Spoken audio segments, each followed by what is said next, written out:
Hello dear students, आज फिर एक बार हम आपके सामने हाजिर हैं अपनी एक नई वीडियो को लेकर। वीडियो स्टार्ट करने से पहले वीडियो को अंत तक देखने की एक छोटी सी गुजारिश, और अगर वीडियो आपको अच्छा लगे तो उसे लाइक करें, उस पर कमेंट्स करें और उसे अपने ज़्यादा से ज़्यादा दोस्तों के साथ शेयर करें। आइए हम अपनी इस वीडियो को स्टार्ट करते हैं। आज का हमारा टॉपिक है obstetrical history. Obstetrical history means obstetrical history is the record of a women's pregnancy and their outcomes.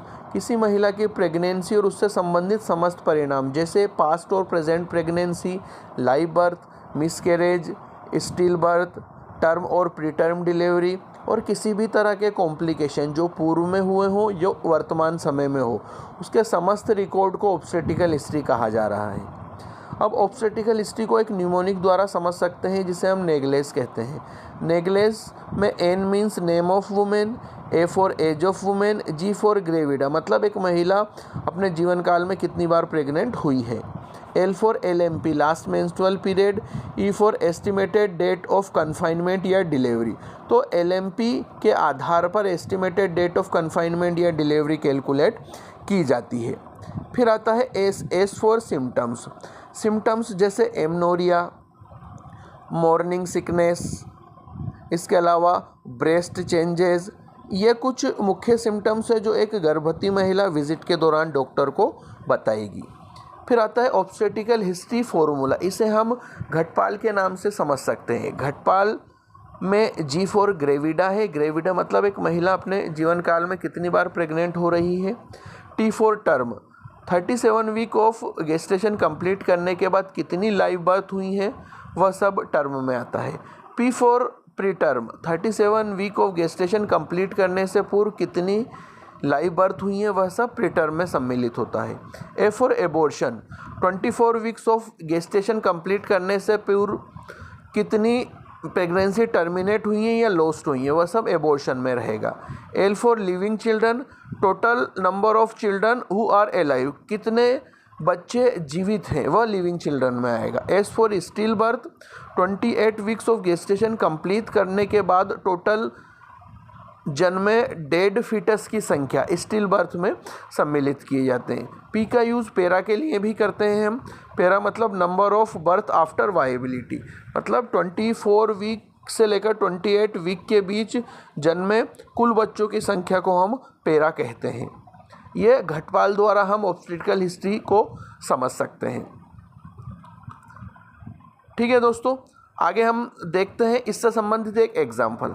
अब एग्जाम्पल में एक 28 ईयर वुमेन है जिसकी हिस्ट्री निम्न प्रकार है। एक फुल टर्म नॉर्मल डिलीवरी, एक प्री टर्म डिलीवरी 32 वीक पर, एक मिसकैरेज 10 वीक पर, एक लिविंग चिल्ड्रन जो टर्म है, एक लिविंग चिल्ड्रन जो प्री टर्म है और स्टिल बर्थ की कोई हिस्ट्री नहीं है।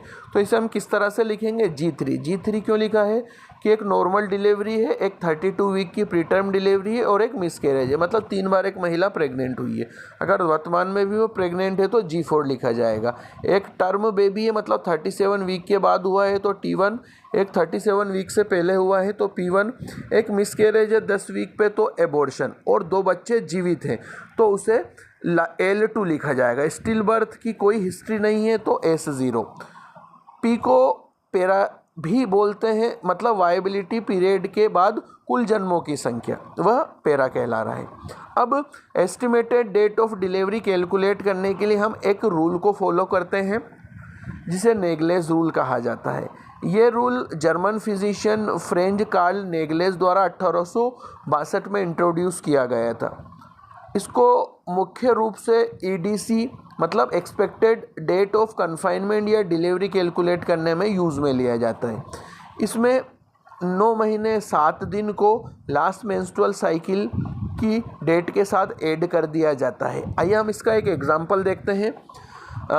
सपोज़ कीजिए किसी महिला की LMP 1 जनवरी 2025 है, तो हमें 1 जनवरी 2025 में 9 मंथ और 7 डेज ऐड करने हैं। तो सबसे पहले 1 जनवरी 2025 में 9 मंथ ऐड करेंगे तो हो जाएगा 1 अक्टूबर 2025। फिर उसमें 7 दिन को ऐड किया जाएगा तो वह हो जाएगा 8 अक्टूबर 2025। तो इसी तरह से उस महिला की एक्सपेक्टेड ड्यू डेट या फिर एस्टिमेटेड डेट ऑफ कन्फाइनमेंट क्या होगी, 8 अक्टूबर 2025 होगी। यह एक गोल्डन रूल है एक्सपेक्टेड डेट ऑफ कन्फाइनमेंट या डिलीवरी को कैलकुलेट करने के लिए। फ्रेंच कार्ल नेगलेज नाम के जर्मन फिजिशियन है, उनके द्वारा इसे इंट्रोड्यूस किया गया था।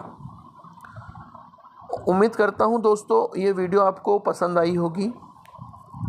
और भी इस तरह की वीडियो देखने के लिए आप चैनल को सब्सक्राइब करें और बेल आइकन को प्रेस करें, जिससे आपको आगे आने वाली सभी वीडियो का नोटिफिकेशन मिलता रहे। Thank you.